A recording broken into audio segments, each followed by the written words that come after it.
देखिए आज की क्लास में हम लोग ये न्यूमेरिकल सॉल्व करेंगे। क्वेश्चन नंबर 53,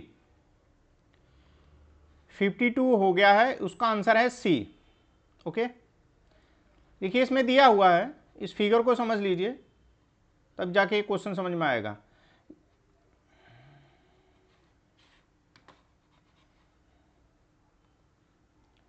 इसमें कह रहा है ये इनपुट है, ये कंट्रोलर प्रोपोर्शनल मोड में है, यहाँ देखिए लिखा हुआ है पी कंट्रोलर मोड में है।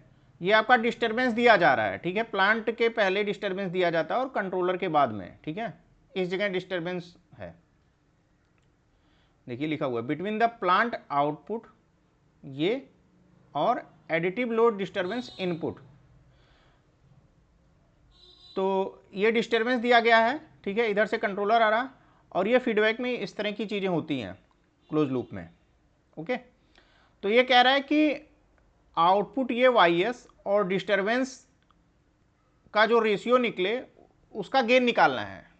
मतलब वाईएस बाई, अगर डिस्टर्बेंस को डीएस ले लो, वाईएस बाई डीएस निकालो, वो ट्रांसफर फंक्शन हो गया और उसका फिर गेन निकालना है, ठीक है।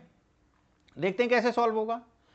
ऐसे केस को इस तरह से सॉल्व किया जाता है। अभी तो वाईएस बाई डीएस निकालना है, हम लोग क्या निकालते हैं, देखिए दो सिचुएशन होती है, एक इनपुट दिया है और आउटपुट निकालना है, या मतलब आउटपुट और इनपुट का रेशियो निकालना है। दूसरा सिचुएशन होता है आउटपुट और डिस्टर्बेंस का रेशियो निकालना है। तो हमने दोनों केस को कंसीडर करके चल रहे हैं। तो फर्स्ट केस में आउटपुट और इनपुट का रेशियो निकालना है, ट्रांसफर फंक्शन इसको बोलेंगे। तो यहाँ डिस्टर्बेंस को जीरो कर दिए, तो सिंपल जो हम लोग बेसिक कंट्रोल में कॉन्सेप्ट है, एरर निकालेंगे, फिर वाईएस निकालेंगे। एरर ये यहाँ जो टर्म आएगा एरर होगा, एरर क्या होगा, आर एस माइनस ये वाला पूरा टर्म, तो H S into Y S. और आगे यहाँ वाई एस क्या आ रहा है, जी एस इंटू यहाँ जो टर्म आ रहे हैं इसके इनपुट में, के इंटू यहाँ जो था एरर। तो बस बाकी चीज़ें आपको एरर का इक्वेशन यहाँ लिख दो, वाई एस वाले एक तरफ कर लीजिए, इसको सिंप्लीफाई कर लीजिए, ये आ गया, ठीक है। यहाँ के इसलिए आ रहा है क्योंकि आपने के यहाँ यूज किया है, अदरवाइज फार्मूला क्या आता है, जी एस अपन 1 plus G S into H S. तो जब के टर्म यहाँ एड सीरीज पाथ में रहेगा कंट्रोलर का, तो वो इस तरह ट्रांसफर फंक्शन में उसका इफेक्ट दिखेगा, ठीक है।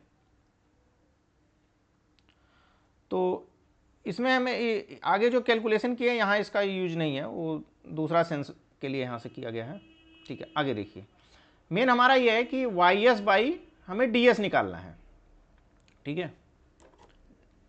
डिस्टर्बेंस को कैसे रिप्रेजेंट किया जा रहा है, डिस्टर्बेंस को लिख रहे हैं डी एस से, तो Y S by D S निकालना है। तो इस केस में इनपुट फिर हम जीरो लोगे, ठीक है। जब ये दोनों डी एस का इफेक्ट देखोगे तो इनपुट को हम जीरो लेंगे,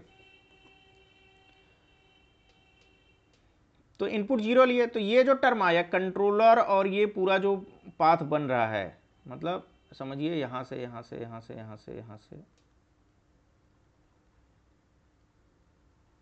अप टू यहां तक, ये पूरा फीडबैक में आ जाएगा, ठीक है।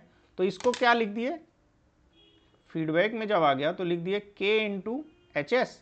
और माइनस क्यों लगाया है, क्योंकि यहाँ तो माइनस होके जा रहा था ना, अगर माइनस नहीं लगाते तो इस तरह जूम कर लो कि इसमें माइनस एच एस है, तो इस तरह से ओवरऑल क्या आ जाएगा, इसलिए हमने यहाँ माइनस लगाया है, क्योंकि यहाँ माइनस ही होके जा रहा था, निगेटिव फीडबैक है ना।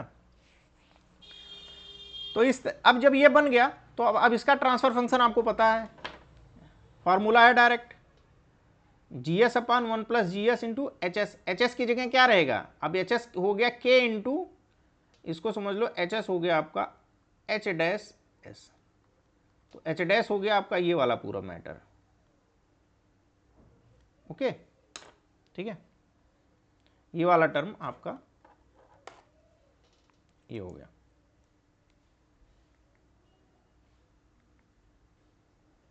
कितनी बात समझ में आई।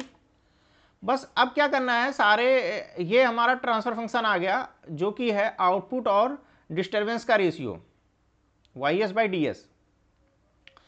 तो अब इसमें सारी वैल्यू पुट करनी है। जी एस जो प्लांट का इक्वेशन है 1 upon S plus 1 whole cube है, और के की वैल्यू देखिए, ये कंट्रोलर मोड में काम कर रहा है, प्रोपोर्शनल कंट्रोलर है, तो कंट्रोलर की सेटिंग क्या आई थी, 4, के की वैल्यू 4 आई थी, ठीक है, इस फार्मूले में देखिए रखा गया है, तो के की वैल्यू 4 आई है तो 4 रख दीजिए और बस इसको सिंप्लीफाई करना है और कुछ नहीं, सिंप्लीफाई करिए। अब देखिए इस तरह से ट्रांसफर फंक्शन आपका आ गया एस के फॉर्म में। अब ये कह रहा है एस की वैल्यू क्या पुट करोगे, 2 pi by t u, 2 pi by t u की वैल्यू है 2 पाई बाई √3, देयरफॉर √3, ओमेगा की वैल्यू √3, एस इक्वल टू होता है j into omega, s equal to j √3, therefore ये s equal to j √3 put करिए, इस पूरे को सिंप्लीफाई करना है, ठीक है, तो ये आपका आ जाएगा ये इस तरह से y S by D s आ गया -0.25। क्या क्वेश्चन में आंसर है? क्वेश्चन में आंसर नहीं है, ठीक है, तो कोई बात नहीं, क्वेश्चन में आंसर नहीं है, एग्जैक्ट हमने प्रोसीजर बता दिया है। अच्छा देखिए, अब इसी क्वेश्चन को अगर मान लीजिए कुछ पूछा गया होता, और कुछ अगर पूछा गया होता है तो उस वे में हम सॉल्व कर रहे हैं, ठीक है, मतलब आउटपुट और इनपुट हमने निकाल लिया, आउटपुट बाय इनपुट ये आ गया। अब इसी क्वेश्चन को ये हम अपने तरफ से ऐड कर रहे हैं, अगर ये इसको सॉल्व करते, ठीक है, के की वैल्यू क्या है, के की वैल्यू आपकी 4 है, बाकी चीज़ें तो आपको पता ही है, जीएस एच एस यहाँ 1 ले लिया गया है, दोनों केसेज में आपका एच एस जो है, इसमें भी देखिए एच एस को 1 ही रखा गया है, ठीक है, तो एच एस को 1 लेके हम लोग सॉल्व कर रहे हैं कि y S by r s क्या आता, y S by r s ही आता। फिर सेम वही क्राइटेरिया लगा रहे हैं कि अगर फ्रीक्वेंसी ये रखते तो, ठीक है, एस की वैल्यू अगर ये होती तो यहाँ -1 आ रहा है, तो मतलब एक इस तरह से हम लोग आउटपुट और इनपुट का ट्रांसफर फंक्शन के बेस पे हम लोग गेन निकाल सकते हैं, ठीक है। तो यहाँ हमारा क्वेश्चन का तो ये था कि आउटपुट और डिस्टर्बेंस का जो ट्रांसफर फंक्शन है उसका गेन निकालना है, ठीक है। तो यहाँ आपका इस तरह से ये क्वेश्चन सॉल्व होता है, ओके।